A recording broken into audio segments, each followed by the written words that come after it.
ہم سب سے پہلے بشر ہیں، سب سے پہلے انسان ہیں جن کی تخلیق کی گئی. ان سے پہلے کسی انسان کا جسم اس صورت میں انہیں نہیں بنایا گیا تھا. اور حضرت آدم علیہ نبینا علیہ الصلوۃ والسلام کو اسی لیے ابو البشر بھی کہا جاتا ہے. کیا کہا جاتا ہے؟ ابو البشر. ابو البشر کے معنی ہیں لوگوں کے، بشر یعنی کہتے ہیں انسان، انسان کے والد، یعنی ہم سب کے باپ جو ہیں، ہم سب کے والد جو ہیں وہ حضرت آدم علیہ نبینا علیہ الصلوۃ والسلام ہیں. حضرت آدم علیہ نبینا علیہ الصلوۃ والسلام کو جب اللہ تبارک و تعالی نے پیدا کرنے کا ارادہ فرمایا، تخلیق کا ارادہ فرمایا، تو اللہ کی شان ہے کسی سے مشورہ نہ کرے، مگر وہ کریم ہے، اس نے فرشتوں سے گویا مشورہ کیا اور کچھ اس طرح کا مکالمہ ہوا. اللہ تبارک و تعالیٰ نے فرشتوں سے فرمایا وَإِذْ قَالَ رَبُّكَ لِلْمَلَائِكَةِ إِنِّي جَاعِلٌ فِي الْأَرْضِ خَلِيفَةً. اس کا ترجمہ یہ ہے کہ یاد کیجئے جب آپ کے رب نے فرشتوں سے فرمایا کہ بے شک میں بنانے والا ہوں زمین میں اپنا نائب. اللہ نے فرشتوں سے کہا کہ میں اپنا ایک نائب، اپنا ایک خلیفہ زمین میں بنانا چاہتا ہوں. اچھا، حضرت آدم علیہ الصلوۃ والسلام اللہ کے خلیفہ بھی ہیں، خلیفۃ اللہ. ٹھیک ہے، پہلا لقب ہم نے کیا سنا؟ ابو البشر. دوسرا کیا ہے؟ خلیفۃ اللہ، وہ اللہ کے خلیفہ ہیں. اچھا، آپ نے بیٹا ہاتھ اٹھایا تھا.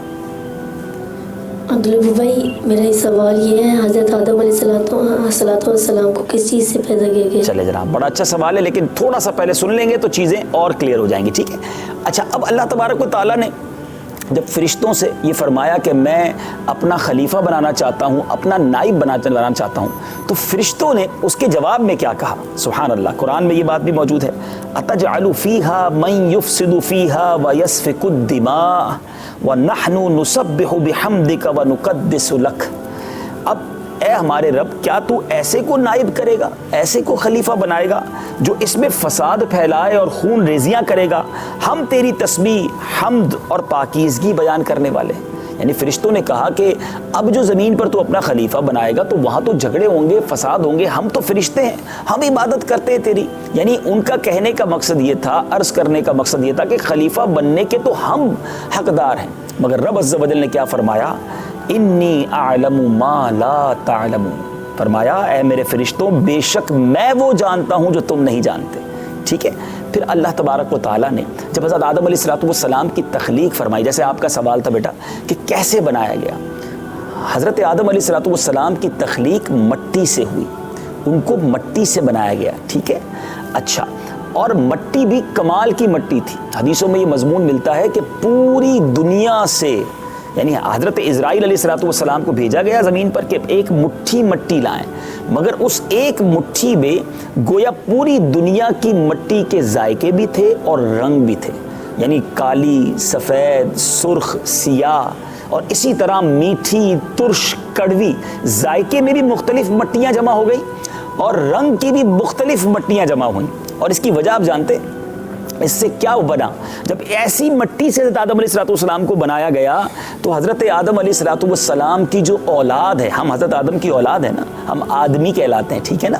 تو آدمی دنیا بھر میں ہیں. آپ افریقہ میں جائیں تو وہاں کالے رنگ کے لوگ ملتے ہیں، یورپ اور ان ممالک میں جائیں، رشیا کی سائڈ جائیں، سارے گورے گورے ملتے ہیں. پاکستان، ہندوستان، بنگلہ دیش میں ہمارا رنگ سانولا ہوتا ہے، ہم جس کو کہیں کہ نارمل رنگ والے ہوتے ہیں. اسی طرح کچھ لوگ بڑے میٹھے ہوتے ہیں، کچھ لوگ بڑے کڑوے ہوتے ہیں، کچھ بڑے غصے والے ہوتے ہیں، کچھ بڑے نرم ہوتے ہیں. تو یہ فرق کیسے؟ سبھی ایک والد کی اولاد ہیں، حضرت آدم کی ہم اولاد ہیں، تو کسی کا رنگ الگ، کسی کے بال الگ، کسی کی آنکھیں الگ، کسی کا مزاج الگ. یہ وجہ کیا ہے؟ تو علماء فرماتے ہیں کہ جو حضرت آدم علیہ الصلوۃ والسلام کی تخلیق ہوئی تھی نا، ان کو جو جس مٹی سے بنایا گیا تھا وہ مٹی مختلف ذائقوں والی مٹی تھی، مختلف رنگوں والی مٹی تھی، اور اس کی وجہ سے یہ سارے لوگ الگ الگ الگ طریقے سے بنے. یہ اللہ کی شان ہے، یہ اللہ کی قدرت ہے. اچھا، اب مزے کی بات، حضرت آدم علیہ الصلوۃ والسلام کو جب تخلیق کیا گیا تو آپ کا جو مبارک پتلا تھا، آپ کو ابھی روح نہیں ڈالی گئی تھی، تو جنت کے دروازے پر رکھ دیا گیا. فرشتے دیکھتے تعجب کرتے، ایسا پہلے تو کبھی کوئی نہیں بنا تھا. فرشتوں کی تو جو شکل و صورت ہے وہ مختلف تھی، ہماری شکل و صورت، انسان کی شکل و صورت الگ ہے. تو اب کیا ہوا؟ تو اب حضرت آدم علیہ نبینا علیہ الصلوۃ والسلام کی جب تخلیق ہو گئی تو اللہ تبارک و تعالیٰ نے روح اس میں ڈالنے کا حکم دیا. تو جب حضرت آدم علیہ الصلوۃ والسلام میں روح داخل ہوئی تو سب سے پہلے جو ہے روح پہنچی ناک میں، تو آپ کو چھینک آئی، جب چھینک آئی تو اس کے بعد روح پہنچی زبان میں، تو جب زبان پر روح پہنچی تو آپ نے چھینکنے کے بعد جو سب سے پہلا جملہ کہا، یہ یاد رکھنے والی بات ہے، یعنی کسی بھی بشر نے، حضرت آدم علیہ السلام سب سے پہلے بشر، اور کسی بشر نے اپنی زبان سے جو سب سے پہلی بات کہی وہ کیا کہی؟ الحمدللہ۔ کیا کہا؟ الحمدللہ۔ ہم چھینکنے کے بعد کیا کہتے ہیں؟ الحمدللہ۔ یہ حضرت آدم علیہ السلام کا طریقہ ہے چھینکنے کے بعد۔ اچھا مزے کی بات آپ کو ماشاءاللہ یاد ہوگا، مدنی چینل کے ناظرین ذرا غور کریں، آپ کو یاد ہے کہ نہیں؟ مجھے امید ہے ہمارے مدنی منوں کو پتا ہوگا، جب چھینکنے کے بعد کوئی الحمدللہ کہے تو جواب میں کیا کہیں گے؟ دیکھیں سارے مدنی منوں کو یاد ہے، یرحمک اللہ۔ لیکن ٹھیک ہے، اب مزے کی بات بتاؤں آپ کو جو آپ کے ایمان کو تازہ کر دے گی۔ حضرت آدم علیہ نبینا علیہ السلام نے سب سے پہلے الحمدللہ کہا، مگر اس کے جواب میں یرحمک اللہ رب نے ارشاد فرمایا۔ کوئی اور بشر تو تھا ہی نہیں نا، حضرت آدم چھینک کر الحمدللہ کہتے تو جو سنتا وہ جواب دیتا، کوئی اور تو تھا ہی نہیں، تو اللہ تبارک و تعالیٰ نے یرحمک اللہ ارشاد فرمایا۔ ٹھیک ہے، اچھا اب فرشتوں کو حکم دیا گیا کہ حضرت آدم علیہ نبینا علیہ السلام کو سجدہ کریں۔ اچھا پہلے یہ ڈیبیٹ، پہلے یہ بات ہو چکی تھی کہ ہم حقدار ہیں زمین پر خلیفہ بنانے کے، اپنا نائب تو ہمیں بنا، مگر اللہ نے فرمایا کہ میں وہ جانتا ہوں جو تم نہیں جانتے۔ پھر اللہ تبارک و تعالیٰ نے حضرت آدم علیہ نبینا علیہ السلام کو تمام چیزوں کے، دنیا کی ایچ اینڈ ایوری، ہر چیز کا علم عطا فرمایا۔ دنیا میں جو کچھ آنا ہے آئے گا، جانوروں کے نام، پرندوں کے نام، چرندوں کے نام، برتنوں کے نام، دنیا کی ہر چیز کے نام۔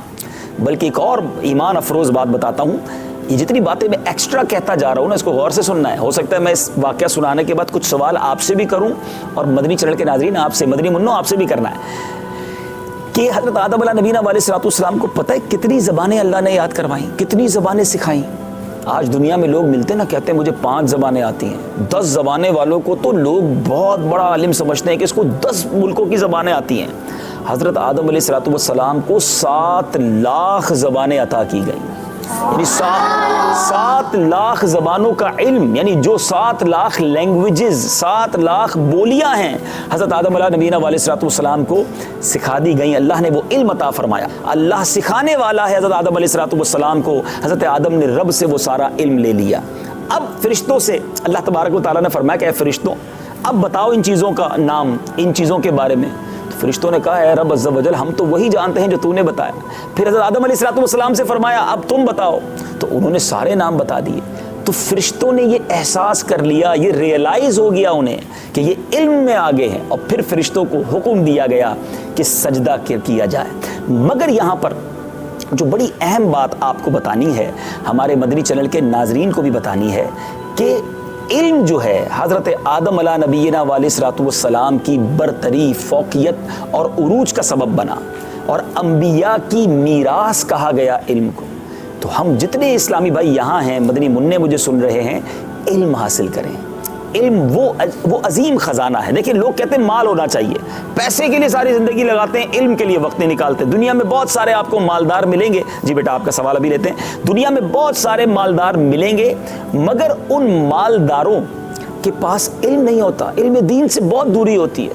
حالانکہ علم وہ خزانہ ہے، یاد رکھیے گا۔ مال کی بندہ خود حفاظت کرتا ہے، پیسے ہوں گے تو سنبھالو گے نا، زیادہ ہوں گے تو چوکیدار بھی بٹھانا پڑے گا۔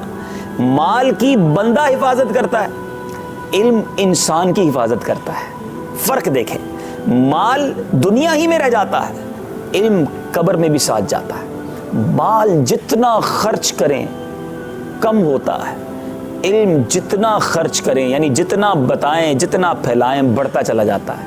اب بتائیے کون سا خزانہ اچھا ہے، مال یا علم؟ ماشاءاللہ۔ تو جبھی تو عالم با عمل بننا ہے۔ اور اگر دنیاوی لحاظ سے بھی دیکھیں نا، تو آپ نے کسی مالدار کے ہاتھ چومتے ہوئے لوگوں کو نہیں دیکھا ہوگا، مگر بڑے بڑے مالداروں کو علماء کے ہاتھ چومتے ہوئے دیکھا ہوگا۔ دنیا میں بھی اللہ نے علماء کو، علم والوں کو بڑا مقام دیا ہے، اور انشاءاللہ آخرت میں ان کا مقام بہت بلند ہوگا۔ تو آج کے اس مختصر سے سچے واقعے میں ہم نے یہ سنا کہ حضرت آدم علیہ السلام کو مٹی سے بنایا گیا، فرشتوں کو سجدہ کروایا گیا، اور سب سے پہلا جملہ حضرت آدم